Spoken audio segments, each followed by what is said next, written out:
Air lebih mahal daripada kehidupan di planet ini. Suhu luar hingga lebih dari 60 derajat C. Seluruh permukaan planet ini ditutupi dengan pasir emas.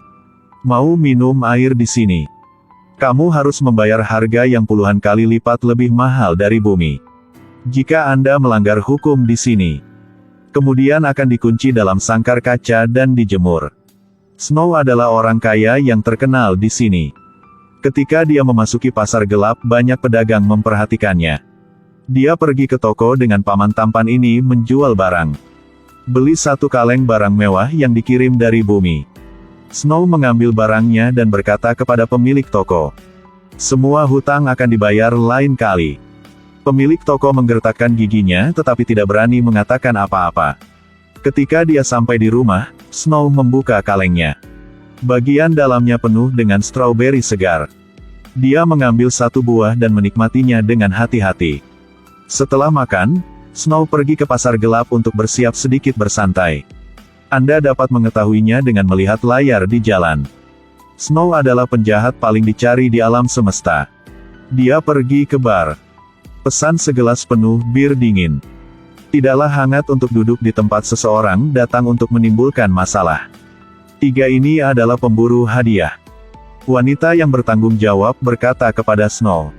Seorang pria kaya bernama Baris telah menggantungkan sejumlah besar uang untuk mendapatkan testis Snow. Salju sudah terbiasa dengan ini. Saat lawan mengeluarkan senjatanya, salju lebih cepat darinya. Tapi bagaimana satu bisa melawan tiga? Sementara orang ini hendak menghabisinya. Tiba-tiba dia ditusuk dari belakang oleh seseorang.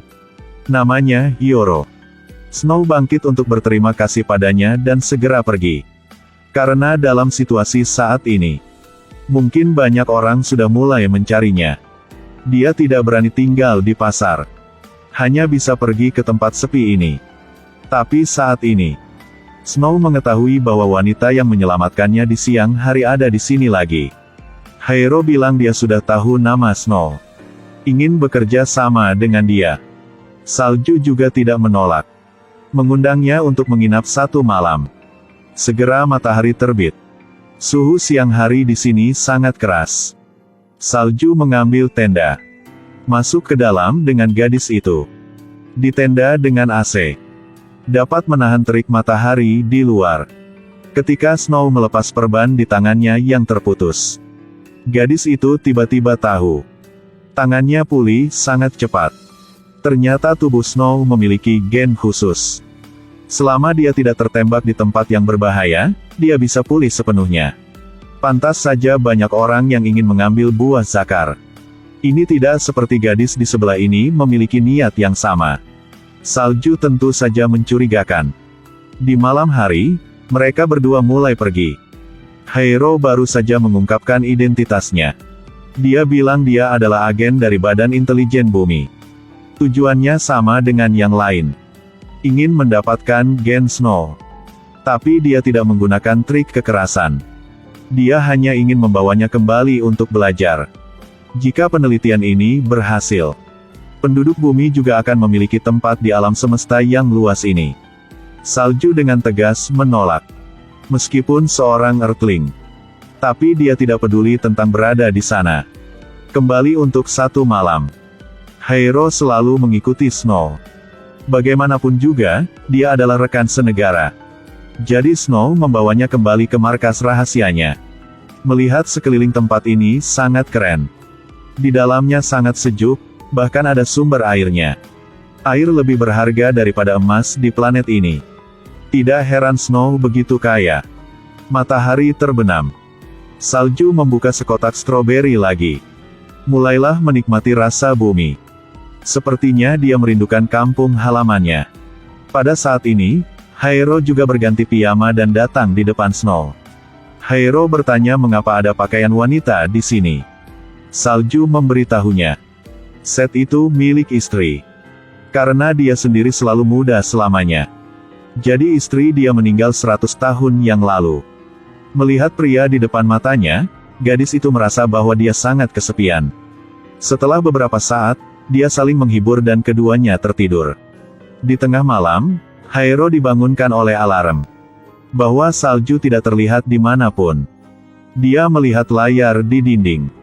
Menemukan sebuah pesawat ruang angkasa baru saja mendarat di luar. Sepertinya mereka berdua sedang diikuti. Yang datang adalah beberapa pemburu hadiah. Tetapi orang-orang ini tidak rata-rata. Mereka diam-diam berpisah untuk bertindak. Tapi mereka tidak tahu. Salju segera menemukan mereka. Menunggu orang ini mendekat, dia melompat turun. Satu orang telah diselesaikan dengan sangat cepat. Lalu yang kedua.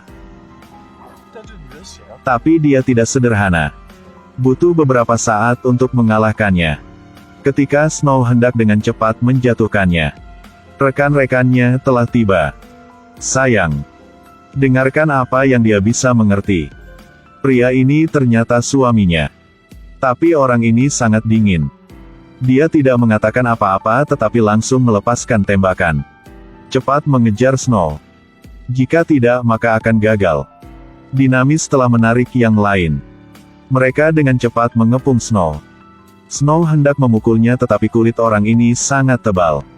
Hasil serangan balik. Pria besar itu datang untuk melihat apakah Snow sudah mati. Tapi siapa sangka Snow masih hidup. Lalu Snow mengambil senjata kain dari tanah. Berhasil menangkapnya. Tapi pemburu telah datang. Dia menendang pistol Snow. Lalu cabut pisaunya. Ingin memotong testis Snow. Tiba-tiba laser datang terbang. Salju bangun dan ternyata itu adalah Hiro. Ketika Hiro hendak mendekat, dia ditembak melalui tengkorak oleh seseorang. Orang ini adalah baris bos dari tentara bayaran. Dia adalah kenalan lama Snow. Karena ketika dia masih muda, kakek dan ayahnya keduanya meninggal di tangan Snow. Memang benar penjahat yang terlalu banyak bicara bisa mati. Ketika dia akan menyelesaikan Snow, tiba-tiba lengan robot menembus dadanya. Snow menatap orang di depannya dengan skeptis. Ternyata Hiro adalah robot. Ketika Snow bangun, Hiro membawanya ke dalam gua. Hiro kasih tahu Snow. Ketika dia masih muda, dia mengalami kecelakaan. Dan Snow yang menyelamatkannya. Tapi sejak itu dia tidak pernah melihat Snow lagi. Setelah tumbuh dewasa untuk menemukan Snow, harus mengubah tubuh. Karena begitu saja, baru bisa ada di alam semesta yang luas ini. Mendengar ini, Snow sangat tersentuh oleh dedikasinya. Dia memutuskan untuk kembali ke bumi bersamanya. Penelitian bersama untuk kepentingan seluruh umat manusia.